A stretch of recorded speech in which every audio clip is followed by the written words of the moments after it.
The ice storm. The wind screamed like a wounded animal across the icy wasteland. Reka held her tiny child close to her chest. She sat in the snow, her back against a rock, her arms wrapped around her baby like a shield. The child, Zane, didn't cry anymore. He was too weak. His little body shook and his breath was shallow. Reka's skin was burning from the cold. Her lips were cracked, her hands blue and stiff. The suit they gave her was thin and broken. They had thrown her out like trash, no food, no shelter, not even a real chance to survive. This was punishment. She was an outcast now, exiled to die. Once she had been a respected medic on the Xerian homeworld. Now she was nothing. "I'm sorry," she whispered to her baby. "I tried to do the right thing." Her crime? Saving the wrong child. A rebel's child. The system called it betrayal. She called it mercy. But mercy had no place in the eyes of the High Council. Snow piled up around them. The wind grew louder. She knew what would come next. Sleep. The sleep of death. The cold would take her and her baby, and the ice would bury them both. She wrapped herself tighter around Zine, using her own body to block the wind. She closed her eyes. If there's anyone out there, she thought, please, help my child. Darkness came. But then, warmth. It was small at first, like a dream. A gentle heat across her cheek. A smell. Smoke. Fire. Reka blinked. Her eyelashes were frozen. She tried to move, but her body felt heavy. Her fingers twitched. She was lying on something soft. Fur? A blanket? A bright orange glow flickered nearby. Fire. Real fire. Her heart raced. She turned her head slowly. Beside her, Zane was wrapped in a thick coat, breathing steadily. His cheeks were pink again. Someone had saved them. Footsteps approached, heavy, careful. Reka looked up. A tall figure stood over her. Broad shoulders, worn armor pieces. A large fur-lined hood covered his head. His eyes glowed faintly in the firelight. Human eyes. She froze. She had heard the stories. Humans were dangerous, wild, survivors of terrible worlds, killers when needed, monsters when angry. And yet, this human had made a fire, had given them warmth, had wrapped her child in safety. He crouched down and handed her a small tin cup. "It's steamed. Drink," he said simply. "It's meat broth. You need strength." His voice was deep and calm, not threatening. Reka took the cup with shaking hands. She smelled it, strong, but not poisoned. Her lips touched the edge and she drank. The warmth hit her stomach like sunlight. She let out a small gasp. It was real. "Why?" she asked, her voice rough. The man raised an eyebrow. "Why what?" "Why save us?" The man looked toward the fire, then at her child. "No one should die in the cold," he said quietly. "Especially not a baby." Reka didn't speak. Her throat tightened. This stranger, this human, had shown them more kindness in one night than her people had shown in years. He stood again and walked to the other side of the fire, silent. Reka watched him. He moved with strength but not with pride. He carried weapons, but they were worn and homemade. This was not a soldier, not anymore. He was like her, exiled, alone, surviving. "Who are you?" she asked. He didn't answer right away. Finally, he said, "Call me Jace." Reka looked down at her sleeping child, then at the fire, then back at the man. "Thank you, Jace." He gave a short nod. "You're safe, for now. But this planet doesn't stay quiet for long." "What do you mean?" Jace looked toward the dark hills. "There are others out here, some like you, some much worse." Reka's arms tightened around Zane. Her body still hurt. Her mind was tired, but the fear was fading. Slowly, something else was taking its place. hope.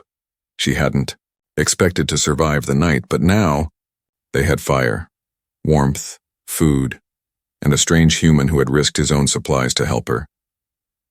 As the flames crackled, Reka looked into the distance.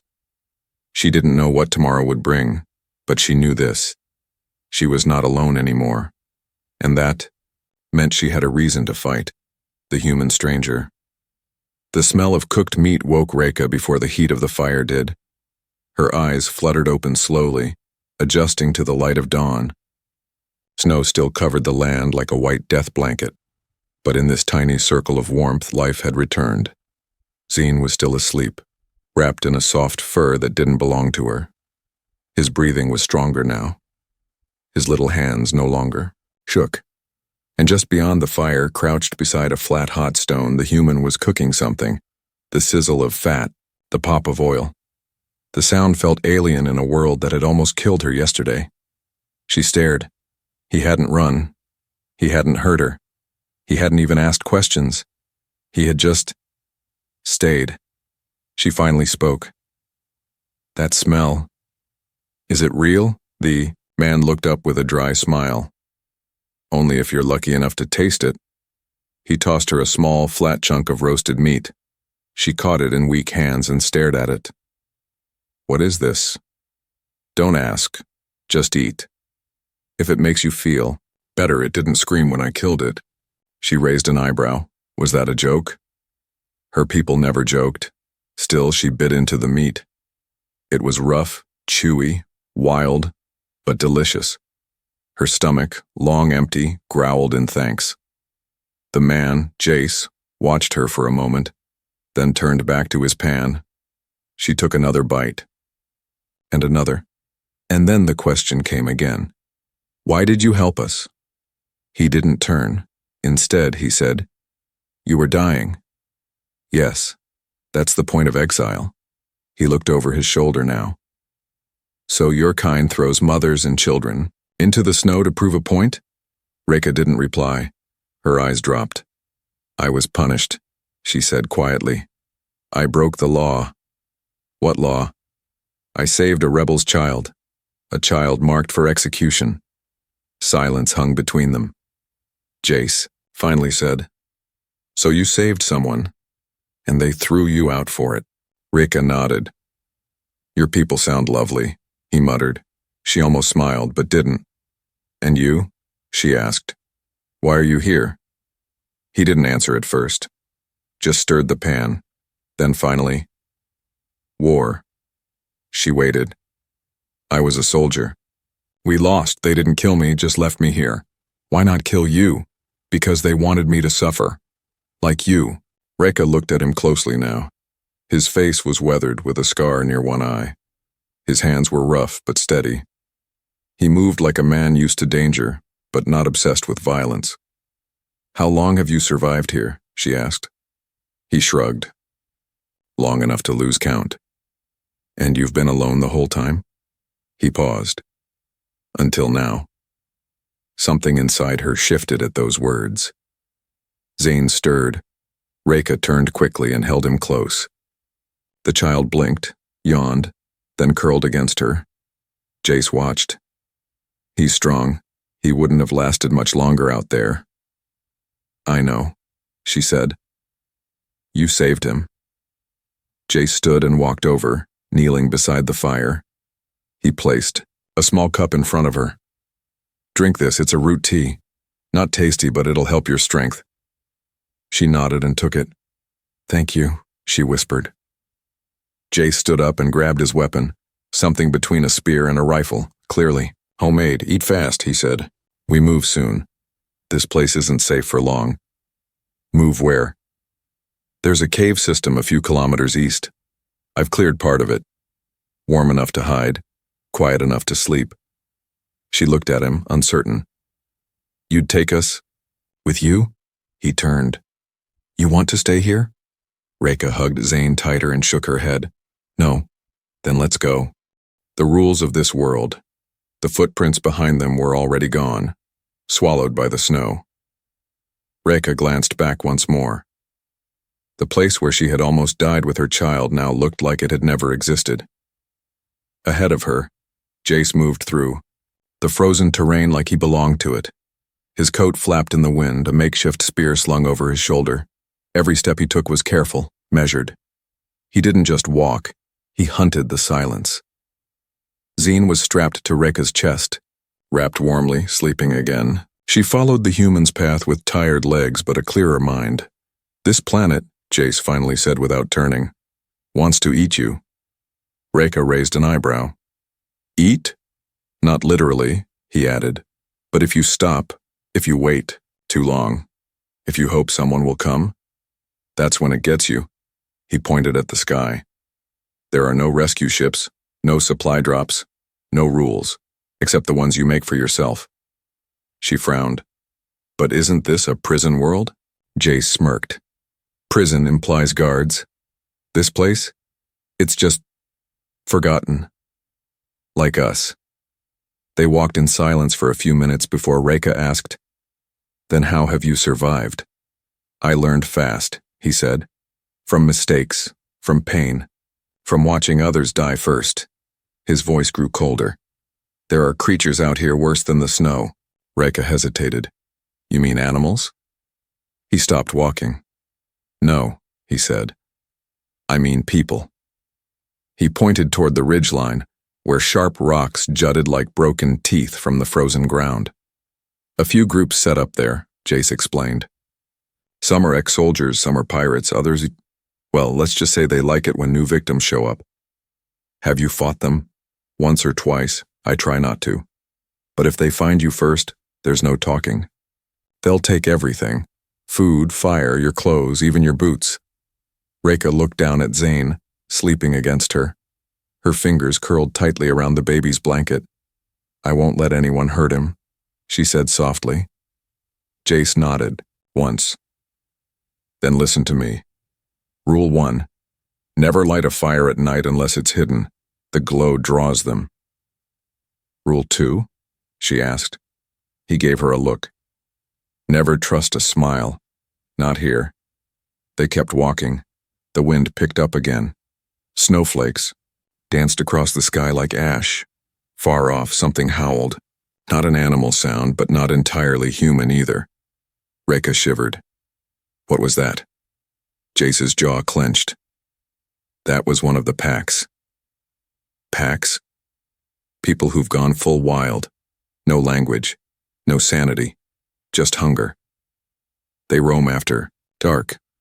She felt the chill crawl back into her spine. "But don't worry," Jace added. "We'll be underground before then." An hour later, they reached a stone ledge hidden behind a frozen waterfall. Jace pressed his palm against a jagged edge and a small hidden door clicked open. Metal against rock. "You built this?" Reka asked. "No, I just found it. Someone lived here before me. They didn't last." Inside it was warmer. The cave, twisted like a burrow going deep into the rock. There were makeshift shelves, dried food, even a small generator for light. Reka stared. "This is amazing." "It's not safe," he corrected. "But it's better than outside." She sat, down with Zine, finally letting her legs rest. Jace handed her a tin of water and sat across from her. For a while, they just listened to the silence. Finally, Reka broke it. "You said you made your own rules to survive." Jace looked up. "Yes." "Then tell me the last one." He stared at her. Then he said, "Rule 3.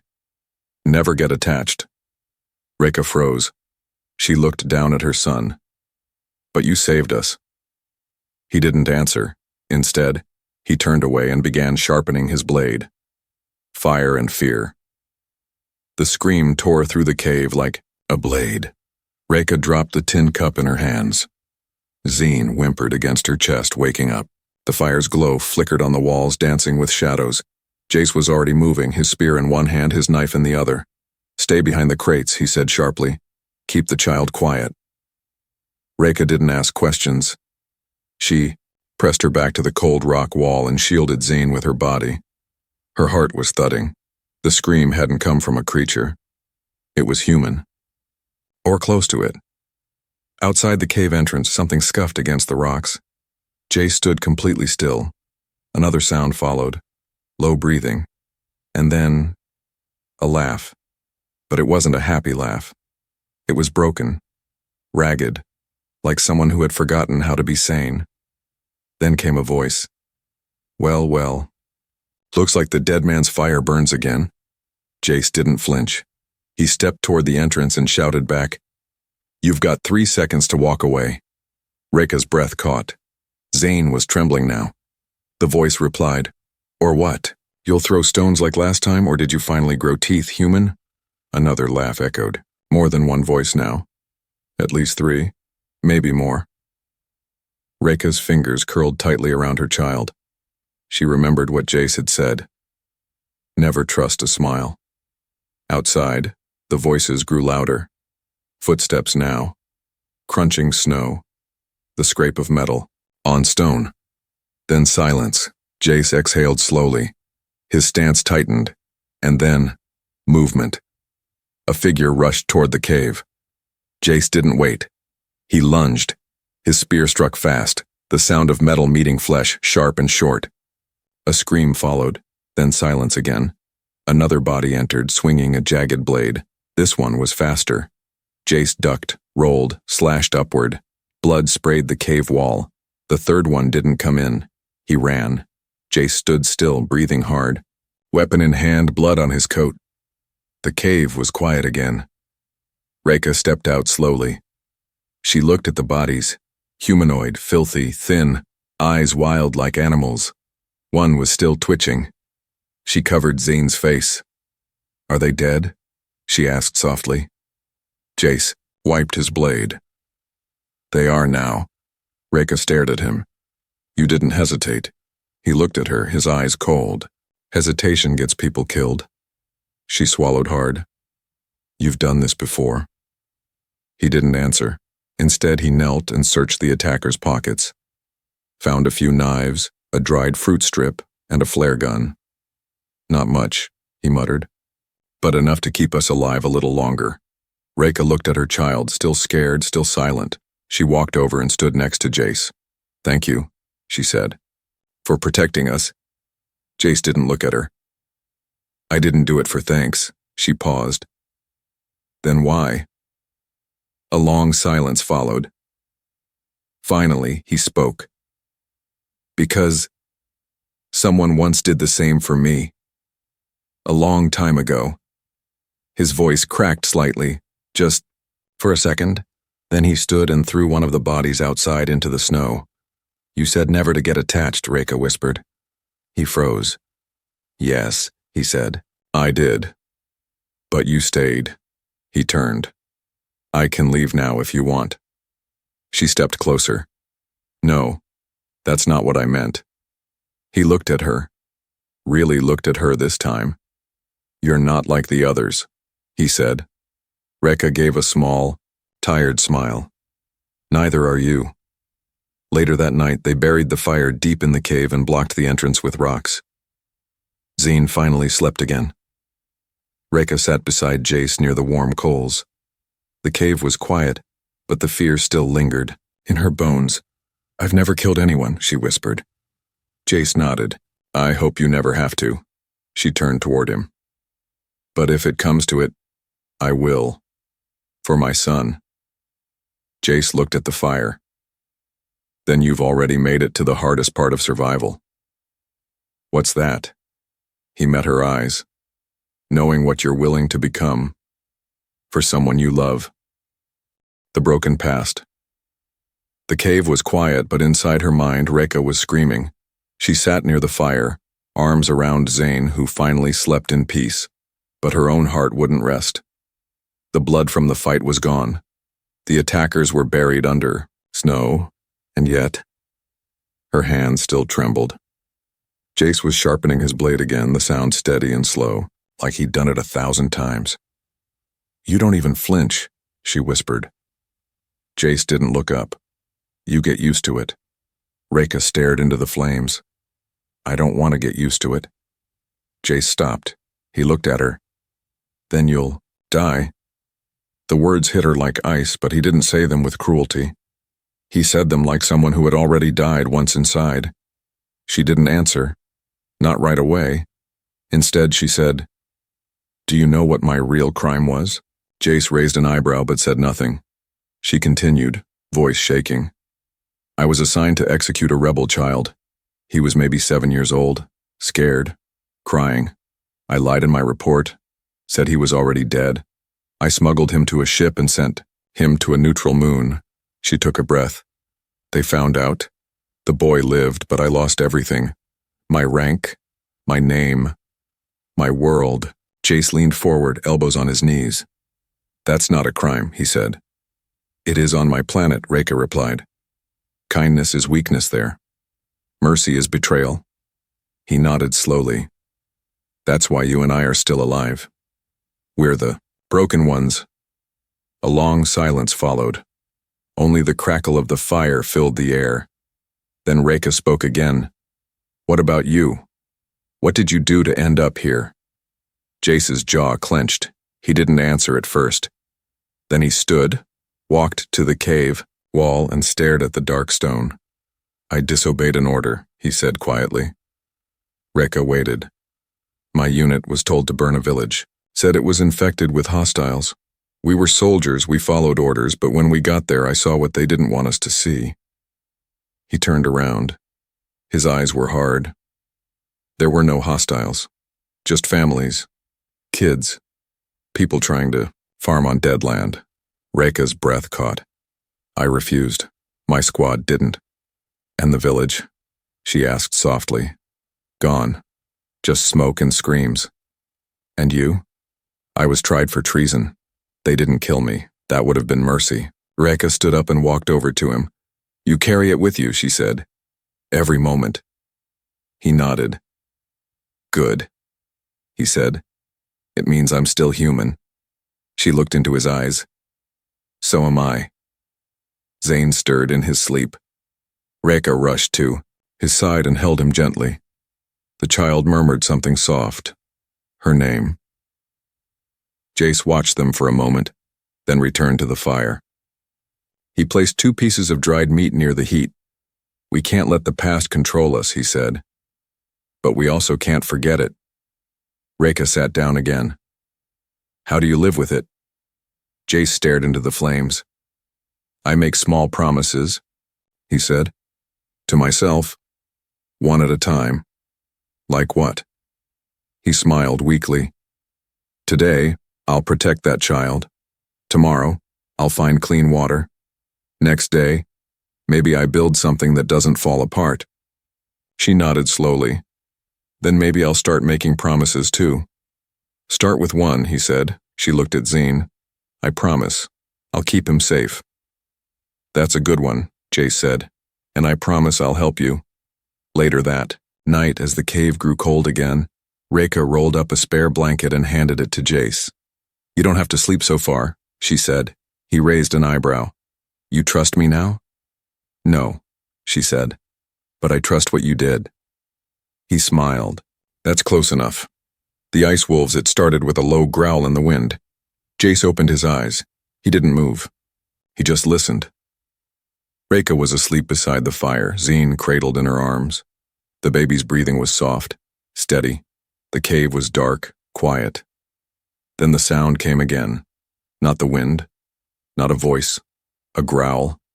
Deep, hungry, close.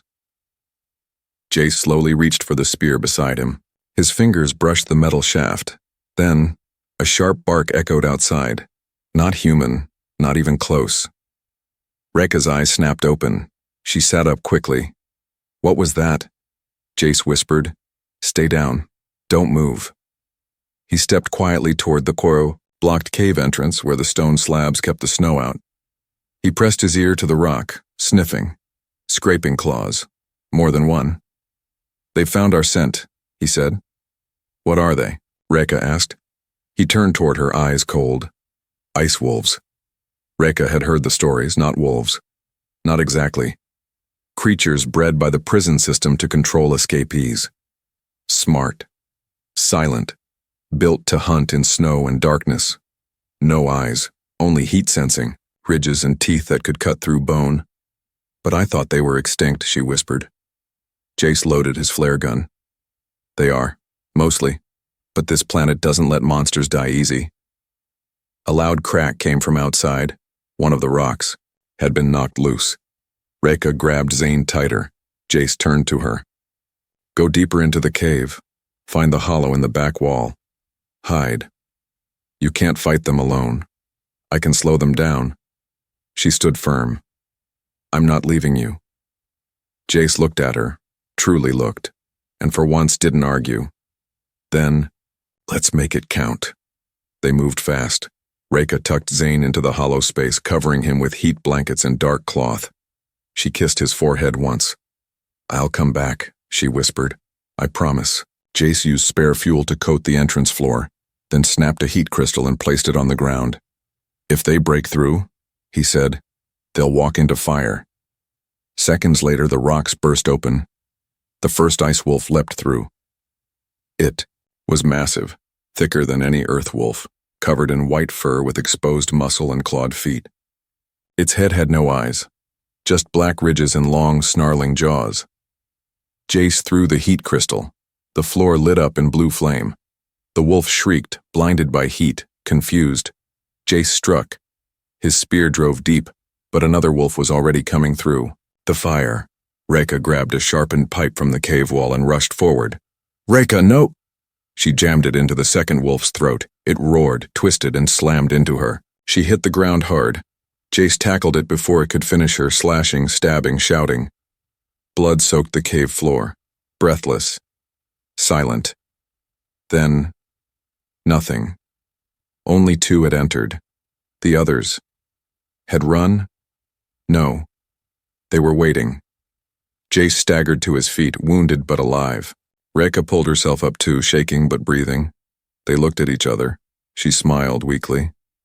You said not to get attached. Jace grinned through the pain. Too late.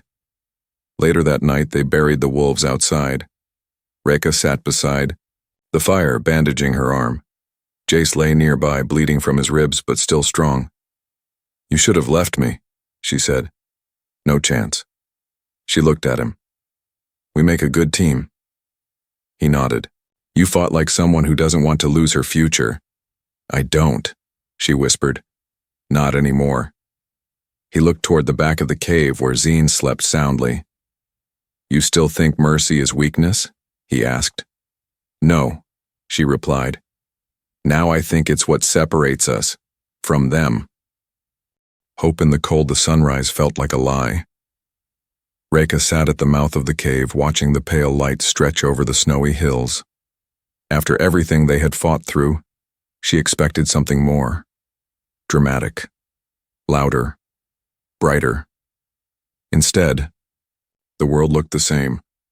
Cold, broken, still. But something inside her had changed.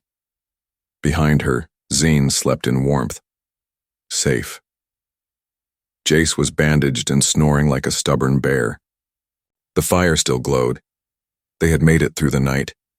She touched her bruised ribs and breathed in the frozen air. She had survived. Not just the storm, not just the wolves, herself. The fear. The weakness. The part of her that once believed she was meant to die quietly. That part was gone. When Jace finally woke, he groaned like a dying machine. Still alive? Reka asked, smirking. Barely, he muttered. I was hoping it was all a bad dream, but my ribs say otherwise. She tossed him a flask of warm tea. You snore louder than the wolves, she said. He caught the flask with a tired grin. You complain a lot for someone I saved. Reka sat beside him. You didn't just save me. She looked over at Zane. You gave me a reason to fight again. Jace's smile faded slightly, turned quieter, gentler. I just didn't want to be alone anymore, he admitted. The moment stretched in silence. Then, a sharp beep echoed from the corner of the cave. Reka jumped. What was that? Jace's eyes widened. He crawled to the far wall, pulled out a cracked comm device, and stared at the flickering screen. "Signal booster," he muttered. "I forgot I turned it on after the fight." The screen blinked again, a green dot. He looked at Reka.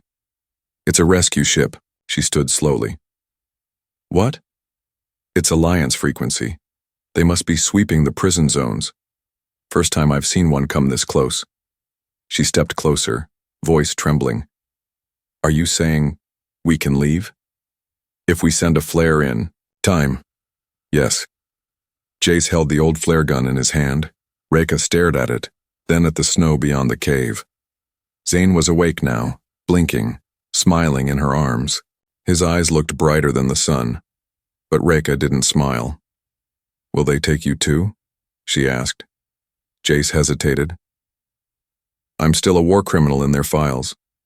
They might not be kind." Her grip on the child tightened.